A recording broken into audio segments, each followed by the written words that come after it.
이 지구의 역사가 시작된 다음에 수많은 종이 탄생하기도 하고 멸종하기도 했잖아요. 인간도 사실 그 중에 하나의 종인 거고요. 그리고 대멸종으로 완전히 새로운 역사가 시작되면서 이제 계속 이렇게 됐다라고 우리가 볼 수 있을 건데 대멸종이 몇 번 정도로 우리가 보면 될까요? 그러니까 5번이 있었어요. 우리가 아는 것만 5번. 왜 지질 시대를 고생대, 중생대, 신생대로 나누잖아요. 네네. 살고 있는 생명이 전혀 다르기 때문이에요. 그 안에도 뭐 캄브리아기, 오르도비스기 나누잖아요. 나누는 이유가 뭐냐면 살고 있는 생명체가 다르기 때문이에요. 그러니까 생명이 끊임없이 멸종의 역사지만 대멸종 한꺼번에 싹 멸종되는 게 지금까지 5번이 있었다는 거죠. 이제 차근차근 하나씩 설명을 해주실 건데 첫 번째 대멸종부터 한번 가볼까요? 고생대가 캄브리아기로 시작해요. 캄브리아기의 특징이 뭐냐면 지구에 처음 눈이 생긴 거예요. 그 전에 생명체들이 눈이 없었어요. 다 바다에 살고 있는데 눈이 없으니까 입을 벌리고 바다에 떠다녀요. 누군가 내 입에 들어오면 맛있게 먹고 내가 누군가 입에 들어가면 재수해 죽는 거예요. 근데 눈이 생기니까 어떻게 해요? 내가 이제 누굴 쫓아가야 될지 누구도 도망갈지 알게 되잖아요. 헤엄치는 법도 필요하고 그 색깔과 모양 다양해집니다. 근데 그 다음에 연체 동물의 시기가 왔어요. 요즘 같으면은 조개 뭐 이런 종류들 있죠.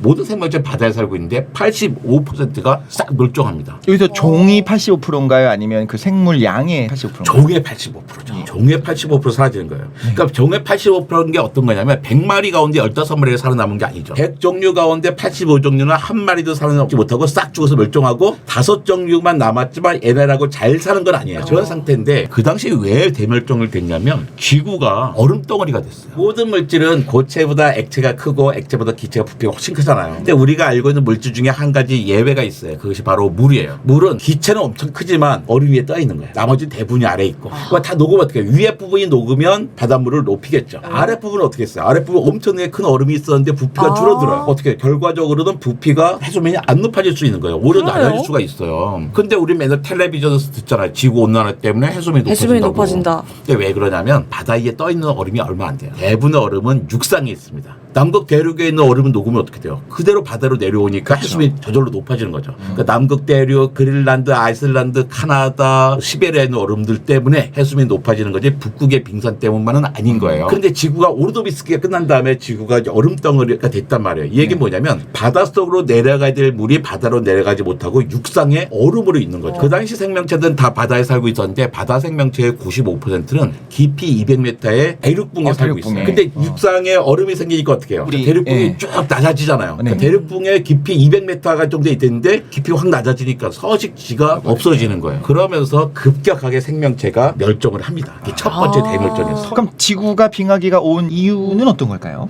그때 대륙이 막 이동해요. 우리는 지구는 막 살아있는 생명체처럼 지각판이 막 이동하잖아요. 지각판이 이동하면서 그 곤도와나 대륙들이 그 남극과 닿아버립니다. 그러면서 급격하게 기온이 떨어지고 그러면서 여러 가지 이유들이 있어요. 뭐 화산도 터지고 이산화탄소가 폭증했다가 근데 이런 게 막 하루아침에 일어난 게 아니고 꽤 긴 시간에 일어났는데 여러 가지 효과로 있다가 그 당시는 지금만큼의 뭐 기후 조건이 아니었던 거죠. 우리가 잘 알지는 못하지만 그때쯤 한번 완전 지구가 얼음덩어리가 돼버렸습니다. 그리고 4억 4천만 년 전이니까요. 그러다가 두 번째 대멸종이 찾아오게 되죠. 그때 캄브리아기, 그다음에 오르도비스기, 그다음에 실루리아기예요. 실루리아기는 절지동물 절정기인데 대봉기가 또 와요. 대봉기는 물고기가 생기고 물고기가 육상으로 올라서 양서류가 될 때 양서류가 올랐다는 얘기 뭐예요? 그러니까 위에서 산소가 제법 있다는 얘기겠죠. 그렇죠. 그때는 식물들이 많이 번성할 때였어요. 올라오려면 자외선을 차단할 오존층이 필요하고 오존층이 만들어지려면 산소가 어쨌든 있어야 되니까 이때는 산소가 생긴 타이밍이 된 거군요. 이때 육상 생물도 생겼고 그러면서 살다 보니까 영양 성분이 많은 거예요. 옛날에는 비가 와도 그냥 매흙이 내려갔는데 영양 성분이 내려가잖아요. 조류가 발생하는 거예요. 그러니까 어떻게 해요? 거기에 산소가 줄어들게 됩니다. 산소가 급격하게 줄어들고 영양분도 차단되고 그러면서 이제 해양 생물들이 멸종하게 되는 거죠. 이때 또 여러 가지 썰이 있는데요. 이때도 소행성이 부딪혔다라고 하는 이야기들도 있어요. 한 가지 이유가 아니라 사실은 여러 가지가 있는데 그럼 어떤 걸 중심일 거냐 하는 거죠. 그러니까 어떤 사람들은 두 번째 대멸종도 소행성이 충돌했기 때문에 주 원인이라고 하는 사람들이 있는가 하면 육상 생물들의 영양분이 내려간 게 주 원인이다 하는 사람들이 있는데 싸울 일이 아니에요. 여기서 조류가 발생한 거는 저희가 생각하는 그런 뭐 홍조류, 녹조류 이런 것들이 진짜 뭐 녹조현상 같은 게 전 전 지구적으로 어마어마하게 생겼다는 말씀이신 그렇죠. 거죠? 근데 뭐 사실 전 지구 생길 필요도 없어요. 대부분 생물체 바다에 살고 있는데 어쨌든. 땅에서 가까운 쪽에 생기면 되는 거죠. 저는 대멸종이라고 불릴 정도로 다수를 이루던 강한 종들이 전부 멸종이 됐는데 이게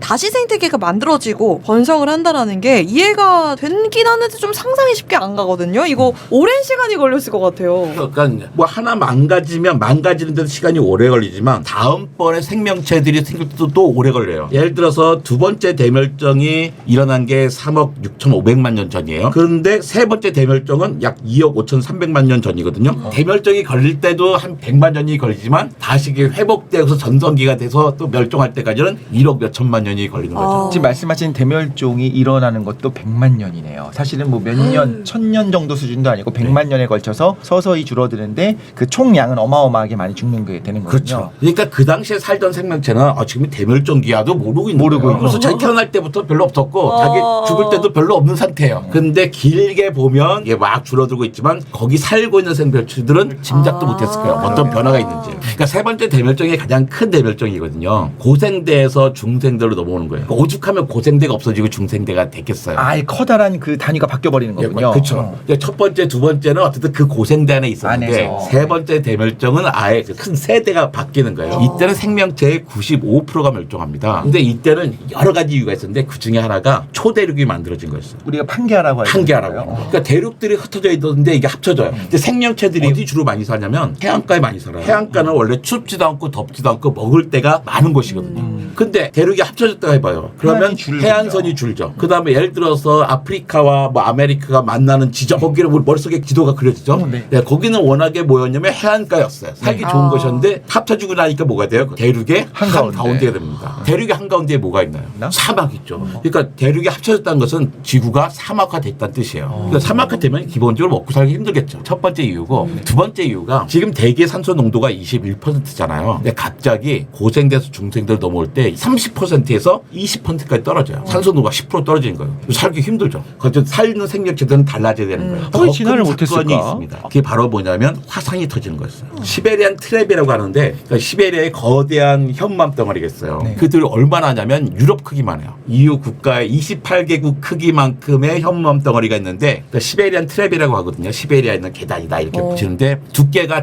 얇은 데는 300m, 두꺼운 데는 뭐 3km 이렇게 돼요. 한라산 높이가 1950m인데 평균 잡아서 한라산 높이의 현무암 덩어리가 유럽 크기만큼 있다고 생각하면 되는 거예요. 그 정도의 현무암이 있으려면 얼마나 많은 화산이 터졌겠어요. 근데 거기서 화산에서는 모든 멸종은 화산과 관련이 있는데 화산에 가스가 나옵니다. 일단 이산화황이 나왔는데요. 이산화황은 지구를 일시적으로 냉각시켜요. 해수면 낮아지죠. 근데 이산화황도 있고 염소, 불소도 나와요. 이게 특징이 뭐예요? 산성 물질이잖아요. 해양을 산성화시킵니다. 그 다음에 이산화탄소가 있죠. 호주 사람들이 자연을 얼마나 잘 보살펴요. 그런데 바닷물의 높이가 0.m 높아지고 이산화탄소가 많으니까 이산화탄소 녹으면서 해양이 산소화된 거예요. 그러니까 걔네가 살지를 못합니다. 근데 이 문제가 뭐냐면 산호는 처음에 말랑말랑하다가 네. 나중에 딱딱해지죠. 그게 어떻게 딱딱해지면 공기 중에 어떤 이산화탄소가 물에 녹아 있어요. 땅 속에서 칼슘 같은 게 있는데 칼슘과 이산화탄소를 결합시켜서 탄산 칼슘이 되는 거예요. 네. 그 딱딱한 산호가 되는 거죠. 그러니까 산호는 이산화탄소를 제거하는 역할을 하는데 산호가 죽어버리니까 그 이산화탄소를 제거하지 못하게 되는 거예요. 근데 그러면서 산성화되니까 해양생물 죽어요. 또 뜨겁잖아요. 생명체가 산소가 있는 곳에서 죽으면 이산화탄소가 됩니다. 산소가 없는 곳에서는 메탄이 돼요. 만약에 바다 생명이 죽었다 해봐요. 그 메탄이 메탄 하이드레이트라는 형태로 물 분자 속에 갇혀져 있는데 근데 더워지니까 이 메탄 하이드레이트가 또 올라요. 나오니까 어떻게 돼요? 얘는 이산화탄소보다 메탄은 20년 단위로 따져보면 86배나 강력한 온실가스예요. 그러니까 이렇게 산성화돼 또 더워져. 그러니까 제일 먼저 죽는 게 식물이 죽어요. 식물이 죽으니까 누가 죽어요? 초식동물 죽고 초식동물 죽으니까 육식동물 죽는 거예요. 아이고. 한기화가 되면서 지구는 사막화돼 산소 농도는 떨어져 화산 터지면서 온갖 가스가 나와서 산성화되고 지금 더워지니까 무려 95%가 멸종하면서 전혀 다른 세대가 열리게 된 거죠. 그 다음번에는 어떻게 될까요? 그래서 이제 중생대가 시작됐어요. 네. 중생대가 시작돼서 트라이아스기가 있잖아요. 트라이아스기가 끝날 때쯤은 세 번째 대멸종과 비슷한 양상이 있어요. 지구가 더워지고 그러면서 한번 싹 또 멸종돼요. 그때 한 70% 정도 멸종되거든요. 근데 이때 중요한 사건이 나옵니다. 이때 멸종될 때 큰 원인 중에 하나가 산소 농도가 급격하게 떨어진 떨어져요. 거였어요. 이때 바로 공룡이 등장해요. 그러니까 드디어. 많은 사람들이 서대문 잔서박물관에 네. 그 관람객들이랑 같이 내가 관장인데 한번 같이 보실래요? 그러면 쫙 보세요. 쭉 보다가 질문하세요. 그러면 다 답답한 게 뭐냐면 그 많은 사람들이 다 똑같은 거 물어보세요. 공룡이 왜 멸종했어요? 그러니까 80년 초반만 해도 공룡이 멸종됐다는 그 이론은 100가지가 넘었어요. 그러니까 이론이 100가지가 넘었다는 것은 쓸만한 이론이 하나도 없었다는 건데 88년 되면서 그때부터는 소행성이 꽉 부딪히면서 그때 지구 기후가 격하게 바뀌면서 멸종했다라고 그냥 알고 있는 건데 네. 공룡이 왜 생겼어는 아무도 안 물어보는 거예요. 서대문 잔서박물관 5년간 일했는데 단 한 번도 공룡이 왜 생겼냐라고 하는 질문을 받아본 적이 없어요. 근데 그게 왜 그러냐면 산소 농도가 푹 떨어졌잖아요. 네. 그때 공룡이 살기 좋았던 거예요. 공룡 정의. 어떤 요소가 필요할까요? 공룡을 정의하려면. 일단 시대를 볼까요? 네. 시대는 중생대. 중생대. 그 다음에 장소, 육지, 하늘이나 바다가 아니라 중생대의 육지에 살았던 파충류예요. 그런데 거기에 하나 더 중요한 조건이 있는 게 뭐냐면 다리가 아래로 수직으로 내려온 친구예요. 그러니까 산소 농도도 떨어졌는데 다른 동물들과 달리 숨쉬기가 좋은 조건이야. 거기다가 새랑 비슷해요. 새는 왜 뼈 속에 텅 비어 있죠. 공룡도 그래서 비어 있는 부분들이 있어요. 그 새들은 히말라야 산맥도 넘어가죠. 그 이유가 뭐냐면 우리는 들숨과 날숨이 있잖아요. 내쉴 때는 산소 공급이 안 되는데 걔네들 공기 주머니가 붙어 있어서 항상 공기가 차 있는 거예요. 그리고 우리가 숨을 내쉴 때도 그 차 있는 공기를 세포에 공급할 수가 있는데 공룡도 그랬어요. 그러니까 공룡은 아주 새랑 비슷한 점이 많은 거죠. 그래서 그 얘기 들었어요. 공룡은 사실 사실? 치킨 맛이었을 거다. 아하. 맞나요? 근데 그게 비슷한 거 있잖아요. 치킨 맛 공룡도 있었을 거예요. 오리 맛 공룡도 있는 거예요. 그러니까 칠면조 맛 공룡, 타조 맛 공룡. 그러니까 맛은 다양했다. 새 맛이 났을 새 거다. 맛이 났을 거다. 그러니까 네 번째 대멸종 때 산소 농도가 푹 떨어지고 그 다음에 온도가 오르면서 많은 생명체들이 멸종할 때 그 순간에 남들은 멸종할 때를 찬스로 삼아서 공룡이 등장합니다. 이러면 관장님 그 전에도 사실 등장할 기회가 있어서 이게 이족 보행까지는 아니지만 이렇게 아래로 이렇게 서는 그런 생명체들이 나타났다가 그 안에 껴들지 못하고 적응하지 못하고 사라지는 과정이 반복되다가 네. 그 타이밍에만 가능했던 걸까요? 아니면 하필이면 그때 그게 나타난 걸까요? 아니죠. 전자죠. 어. 있었죠. 근데 특별하게 다리가 아래로 있을 때는 이제 산소 농도가 푹 떨어지고 나니까 그 이득이 돼버리는 거죠. 그런데 지난 6월 29일 날 네이처지에 재밌는 논문이 났는데 운석이 꽝 부딪히기 전에 이미 공룡의 멸종은 시작됐다는 거예요. 새로운 종이 생기는 속도도 툭 떨어지고 종이 멸종되는 속도가 확 높아져요. 그때 데칸 고원이라는 게 생깁니다. 인도에 보면 데칸 고원이 있는데 거기도 이미 화산이 터지는 거예요. 화산 터지면서 지구는 산성화되고 햇빛 가리고 막 그런 거죠. 그 조건에서 마지막 한 방으로 운석이 부딪혔다는 거예요. 근데 또 여기서 중요한 시사점이 있는 게 뭐냐면 공룡들이 멸종은 하고 있는데 공룡 총량이 거의 변하지 않았어요. 작은 공룡들이 그 사이를 채우나? 개체 수가 비슷해요. 100종류의 1억 마리가 있었는데 네. 그다음에 10종류의 1억 마리예요. 네. 다양성이 줄어들었어요. 종 다양성은 줄어든 상태인 거예요. 그러니까 생명체는 생태계는 되게 어떻게 해요? 취약해졌죠. 그때 운석이 꽝 부딪히니까 순식간에 부리가 있는 작은 공룡을 제외하고는 싹 다 멸종해버린 거죠. 그러니까 우리가 흔히 말하는 새라는 게 그거거든요. 공룡도 큰 공룡, 작은 공룡이 있었어요. 네. 보통 우리가 1000종의 공룡을 알고 있다면 한 500종은 우리 무릎보다도 키가 작았거든요. 근데 공룡들도 턱과 이빨이 있는 공룡이 있는가 하면 부리가 있는 공룡이 있었는데 그러니까 먹을 게 없는 상태잖아요. 먹을 게 없는 상태 때는 한데 대멸종 때 큰 건 다 사라져요. 작은 공룡 가운데도 턱과 이빨 있는 공룡 대신 부리가 있는 공룡이 살아남는 거예요. 자, 그 먹을 게 아무것도 없었어요. 그때 턱과 이빨 있는 공룡과 부리가 있는 공룡 누가 살아남기 좋았을까요? 쪼아먹는 공룡이 유리했던 거죠. 이 5번째 대멸종 이후에는 이제 포유류가 지구를 지배하게 되고 인류가 역시 지구 최강이라고 할 수 있을까 이렇게 종으로 살게 됐잖아요. 제가 어렸을 때는 뭐라고 봤냐면 그 빙하기가 와서 이제 추워지니까 설치류 같은 이 털이 있고 작은 애들이 체온 유지에 유리하니까 살아남았고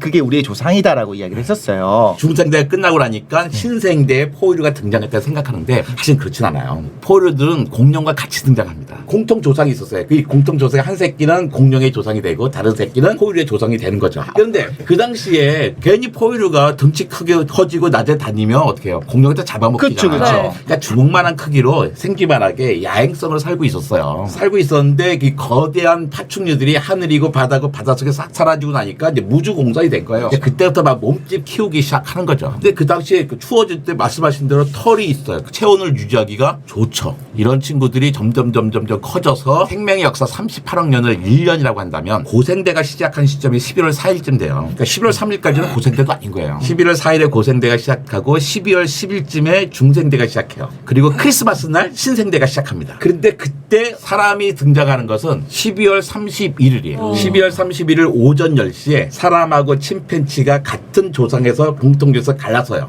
그때가 700만 년 전이에요. 그 다음에 오후 4시가 되니까 새벽부터는 사람이 있었던 거죠. 6시 반부터는. 네. 오후 4시에 직립을 합니다. 두 발로 걸어다니기 시작해요. 그때 11시 40분에 우리 같은 호모사피스가 등장해요. 밤 11시 40분에 우리 호모사피스 등장했다가 11시 50분에 아프리카 바깥을 나와요. 아프리카 바깥을 나왔더니 온갖 인류가 있는 거예요. 네안데르탈인, 데니소바인, 프로렌스인, 호모 에르투스가 있는 거예요. 그걸 5분 만에 다 없애버려요. 그리고 뭐 어쨌든 뭐 네안데르탈이나 이런 유전자에 또 일부는 있다면서요, 우리 안에. 그렇죠. 네안데르탈인을 이제 호모사피에스 다른 종으로 분류해야 되냐? 그건 아닌 것 같아요. 순수한 호모사피에스는 사하라 사막 이남의 흑인들, 아프리카 사람들만 네. 순수한 호모사피에스고 나머지는 네안데르탈인과 다 섞였다 생각하시면 될 것 같아요. 그런데 인류가 어쨌든 5분 전에 예. 싹 정리를 했어요. 그 다음에 또 이렇게 인구 폭발을 해서 지금 뭐 75억 년 이렇게 된 거는요. 생각해보면 뭐 불과 한 500년 전만 해도 이렇게 많지 않았잖아요. 그게 지금부터 12,000년쯤 전에 농사를 짓기 시작해요. 그걸 신석기 시대라고 그러잖아요. 근데 재밌어요. 30만 년 전에 호모사피에스 등장했어요. 근데 뭐 하다가 29만 년 동안 뭐 하다가 갑자기 12,000년 전에 농사를 지을까요? 뭐가 바뀌냐면 소화 정도가 바뀌어요. 소화 정도는 많이 좀 변했지만 기본적으로 뇌는 똑같은 거예요. 궁금한 거죠. 그러니까 12월 31일 날 오전 6시에 사람의 역사를 700만 년을 1년이라 본다면 1월 1일 0시에 침팬지와 사람이 갈라져서 수렵과 채취하고 살았어요. 12월 30일 오전 6시에 농사를 짓기 시작해. 그런데 사람이 생긴 건 언제면 12월 18일이에요. 그 2주 동안 뭐 했냐는 거죠. 그때는 사실 간단합니다. 기후가 혹독했어요.